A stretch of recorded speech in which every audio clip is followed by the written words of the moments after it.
No coração do Mato Grosso do Sul, onde o horizonte se mistura entre pastagens e plantações, os fazendeiros há anos convivem com uma ameaça silenciosa que ganhou força e virou verdadeira praga: os javalis selvagens. Eles não chegaram de repente, mas se multiplicaram com uma velocidade impressionante, encontrando fartura de alimento e espaço para avançar sobre as propriedades rurais. O que no início parecia um problema isolado se tornou uma invasão que destruiu lavouras inteiras, atacou criações de animais e até trouxe riscos diretos às famílias do campo. Os relatos se espalharam de boca em boca, e logo as comunidades rurais perceberam que era necessário agir com união e estratégia para não perder anos de trabalho em poucas semanas. Esses animais, de aparência rústica e comportamento agressivo, invadem plantações à noite, cavando solo em busca de raízes, milho e mandioca. Em poucas horas, dezenas deles podem devastar uma área inteira, deixando apenas rastros de destruição. Além disso, são capazes de atacar bezerros e até machucar cães e cavalos que tentam defender as fazendas. O medo entre os moradores cresceu na mesma proporção em que aumentava a população dos javalis, pois o desequilíbrio ambiental trouxe não apenas prejuízos econômicos, mas também risco à segurança de todos. A cada safra perdida e cada cerca derrubada, a pressão para encontrar uma solução se tornava maior. Os fazendeiros, acostumados a lidar com as adversidades do campo, decidiram que não poderiam esperar por uma resposta apenas das autoridades. Reuniram-se em associações locais, trocaram experiências e começaram a testar métodos de controle. As primeiras iniciativas foram improvisadas: cercas mais reforçadas, vigílias noturnas e até cães treinados para alertar sobre movimentações no pasto. No entanto, nada parecia suficiente diante da quantidade e da astúcia dos animais. Foi então que surgiram as ideias mais organizadas, inspiradas em exemplos de outras regiões do Brasil e até de fora do país. O grande desafio estava em enfrentar um inimigo que não apenas se reproduz rapidamente, mas também se desloca em bandos que se espalham por quilômetros. Um único descuido significava que a praga poderia retornar com ainda mais força. Alguns produtores começaram a usar armadilhas coletivas, capazes de capturar grupos inteiros de uma só vez, reduzindo de forma significativa o impacto. Essas armadilhas exigiam paciência e conhecimento do terreno, pois os javalis são desconfiados e evitam locais estranhos. Mas com persistência, a estratégia começou a mostrar resultados. Além disso, a caça controlada com autorização legal se tornou um dos recursos mais discutidos. Equipes treinadas, muitas vezes compostas pelos próprios moradores, passaram a organizar operações noturnas, sempre respeitando regras de segurança. O objetivo não era apenas eliminar os animais, mas devolver o equilíbrio à região, já que o excesso deles ameaçava não só as fazendas, mas também a biodiversidade local. Essa prática trouxe polêmica, mas para os que viviam o problema de perto, era vista como a única saída possível diante da devastação contínua. Enquanto isso, os números falavam por si. Estimativas apontavam que em algumas áreas do Mato Grosso do Sul os prejuízos chegavam a milhares de reais por safra. Lavouras inteiras de milho foram perdidas, pequenas propriedades familiares ficaram à beira do colapso financeiro e comunidades inteiras se mobilizaram para conter o avanço. O tema deixou de ser apenas conversa entre vizinhos e passou a ganhar espaço em reuniões municipais, debates regionais e até notícias em canais nacionais. A praga já não podia ser ignorada. No campo, o que mais impressionava era a resiliência dos fazendeiros. Homens e mulheres que já enfrentaram secas, pragas de insetos e oscilações de mercado agora tinham diante de si um inimigo que parecia incontrolável. Mas a união entre vizinhos, a troca de estratégias e a determinação de proteger suas terras mostraram que o campo brasileiro ainda carrega a força de quem nunca desiste. Para muitos, a batalha contra o javali selvagem se transformou em símbolo da luta diária pela sobrevivência, pela segurança das famílias e pelo sustento que depende da terra. Essa resposta brutal, organizada e firme dos fazendeiros começou a mudar o cenário. As histórias de perdas totais deram lugar a relatos de vitórias parciais, de áreas recuperadas e de noites mais tranquilas. O problema não desapareceu, mas os resultados mostraram que é possível enfrentar até mesmo uma praga tão resistente quando existe união, coragem e estratégia. E foi assim que, no interior do Mato Grosso do Sul, um dos capítulos mais marcantes da luta do homem contra a natureza começou a ser escrito. À medida que as ações se intensificaram, os fazendeiros começaram a perceber que não bastava apenas reagir aos ataques dos javalis, era preciso pensar de forma estratégica para reduzir de fato a presença desses animais na região. O primeiro passo foi investir em tecnologia e conhecimento.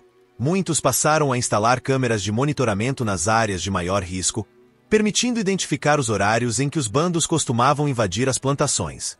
Esse controle visual trouxe uma vantagem essencial: agir de maneira preventiva, concentrando os esforços exatamente onde o perigo era maior. As armadilhas coletivas, já mencionadas nas primeiras tentativas, começaram a ser aprimoradas. No início, os fazendeiros improvisavam com estruturas simples de ferro e madeira, mas com o tempo, engenheiros rurais e técnicos agrícolas ajudaram a projetar modelos mais eficientes, capazes de suportar o peso de dezenas de animais. O uso de milho e outros grãos como isca foi aprimorado com técnicas de dispersão gradual, que atraíam os javalis sem despertar desconfiança.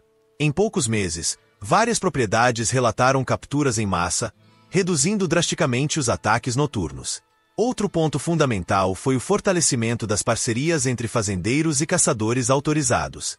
Equipes especializadas passaram a atuar de maneira coordenada, muitas vezes contando com o apoio de drones equipados com sensores de calor para localizar os bandos em áreas de difícil acesso.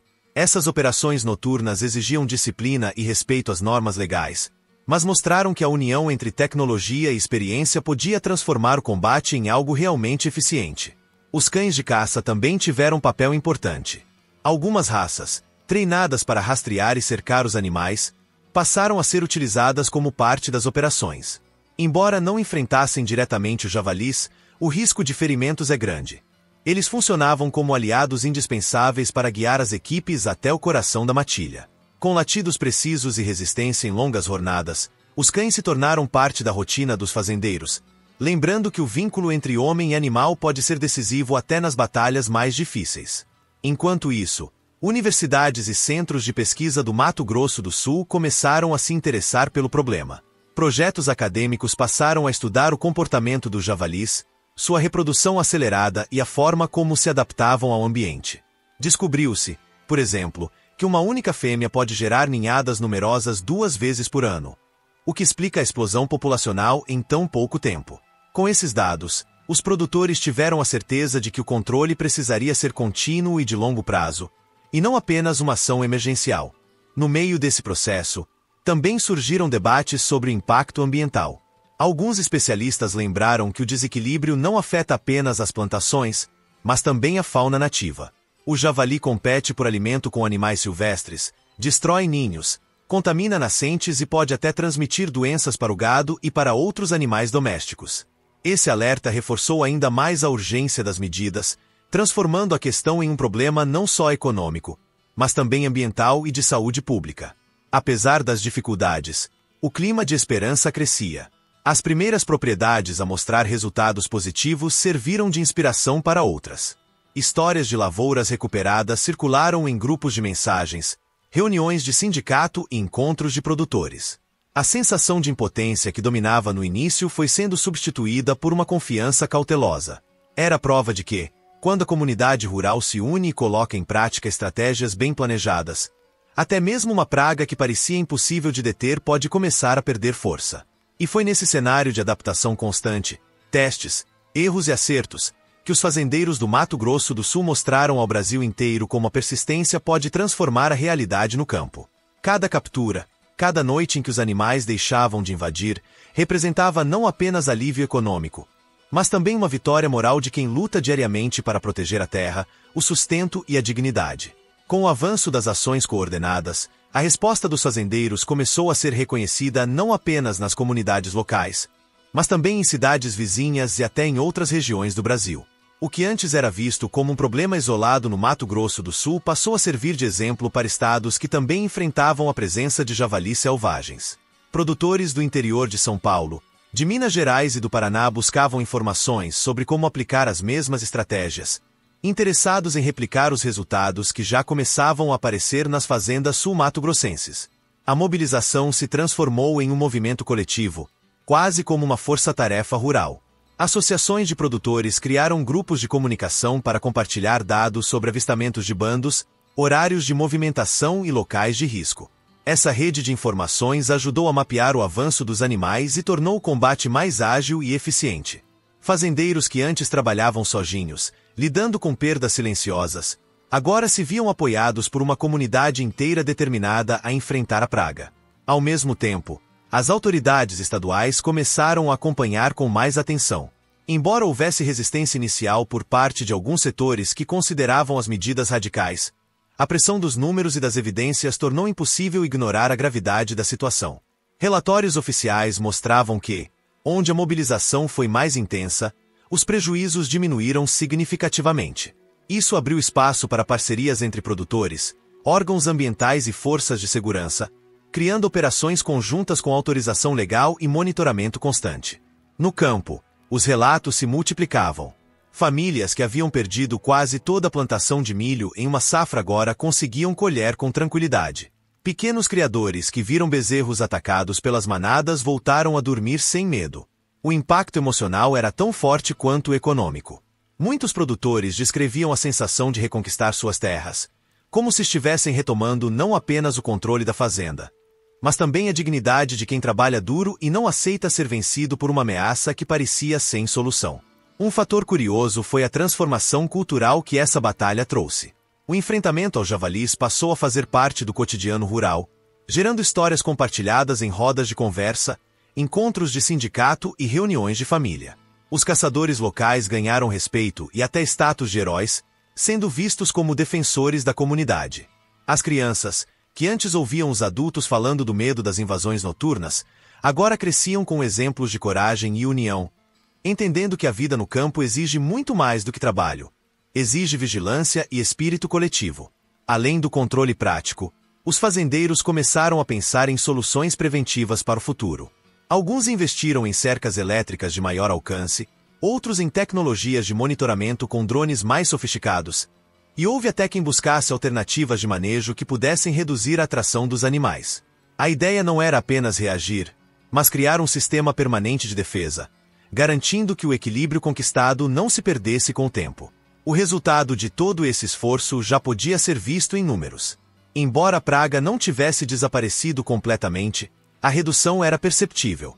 Em muitas áreas, a frequência dos ataques caiu drasticamente, permitindo que as famílias recuperassem parte do que haviam perdido. O clima de desespero deu lugar a um sentimento de vitória parcial, mas com a consciência de que a luta ainda não estava vencida. Os javalis continuavam sendo uma ameaça real, e qualquer descuido poderia trazer de volta o caos vivido nos primeiros anos da infestação. A cada novo relato, ficava evidente que a verdadeira força estava menos nas ferramentas utilizadas e mais na união de quem se recusou a aceitar a derrota. Essa batalha contra os javalis selvagens deixou uma lição clara. Quando comunidades rurais se organizam, compartilham conhecimento e agem com persistência, são capazes de transformar até o problema mais devastador em uma oportunidade de resistência e superação. E assim, no interior do Mato Grosso do Sul, os fazendeiros não apenas controlaram uma praga, mas mostraram ao país inteiro que a união no campo continua sendo uma das armas mais poderosas. Com o tempo, a mobilização dos fazendeiros contra os javalis selvagens no Mato Grosso do Sul deixou de ser apenas uma resposta emergencial e passou a ser vista como um exemplo de organização rural. O que começou com reuniões improvisadas entre vizinhos cresceu até se transformar em um movimento sólido, respeitado até mesmo pelas autoridades ambientais e pelos órgãos de segurança. A experiência ensinou que a força coletiva, quando bem coordenada, é capaz de enfrentar problemas que individualmente pareceriam impossíveis. Cada fazenda que conseguiu se recuperar simbolizava a vitória não apenas de uma família, mas de toda uma comunidade que se negou a sucumbir diante da ameaça. Os resultados também serviram de alerta para outras regiões do Brasil. Produtores rurais de estados vizinhos passaram a acompanhar de perto o modelo adotado no Mato Grosso do Sul, adaptando estratégias conforme suas próprias realidades. Em muitos lugares, os mesmos métodos de monitoramento, armadilhas e caçadas autorizadas foram implementados, mostrando que a experiência poderia ser replicada. O impacto não se limitou ao campo. Universidades, centros de pesquisa e órgãos de governo passaram a enxergar os javalis como um problema nacional, incentivando novas políticas públicas e estudos voltados ao manejo dessa espécie invasora. No dia a dia das fazendas, a mudança mais significativa foi a sensação de alívio. As noites já não eram marcadas pelo medo constante de invasões, e as famílias podiam novamente planejar o futuro de suas plantações sem a sombra de perder tudo em poucas horas. Muitos agricultores relataram que o controle dos javalis permitiu retomar investimentos que haviam sido suspensos, como a ampliação de áreas cultivadas ou a compra de novos equipamentos. Pequenos produtores, que estavam à beira da falência, viram suas propriedades ganhar uma nova chance, provando que o esforço coletivo também significava preservação econômica. Do ponto de vista humano, a experiência reforçou valores antigos que às vezes pareciam esquecidos: solidariedade, companheirismo e a consciência de que no campo ninguém vence sozinho. Os encontros de sindicato e as conversas nas porteiras ganharam outro tom. Em vez de desespero e frustração, passaram a carregar histórias de superação, estratégias bem-sucedidas e até momentos de orgulho. O inimigo comum, tão destrutivo, acabou unindo ainda mais as famílias rurais, lembrando a todos que a vida no campo exige coragem e união. Essa resposta brutal, que nasceu da necessidade de sobrevivência, mostrou que a luta contra os javalis não é apenas uma questão de proteger plantações, mas também de defender a dignidade de quem vive da terra. O exemplo do Mato Grosso do Sul ecoa hoje como símbolo de resistência e inspiração, lembrando que, mesmo diante de desafios imensos, a determinação coletiva pode transformar realidades. E agora, se você acompanhou toda essa história até aqui, quero agradecer pela sua audiência. Este é o nosso primeiro vídeo no canal, e a sua presença é fundamental para que possamos continuar trazendo conteúdos como este, que misturam informação, história e a realidade vivida no Brasil profundo. Peço que se inscreva, ative o sininho para receber as próximas publicações e deixe seu comentário contando o que achou dessa batalha dos fazendeiros contra os javalis. Sua sugestão é essencial para que possamos crescer juntos, trazendo sempre novos temas que revelam como o campo e suas histórias continuam moldando a vida de milhares de pessoas. Apoie este projeto e faça parte dessa comunidade. Com o seu suporte, teremos força para continuar explorando e compartilhando narrativas que mostram a resiliência e a coragem do nosso povo.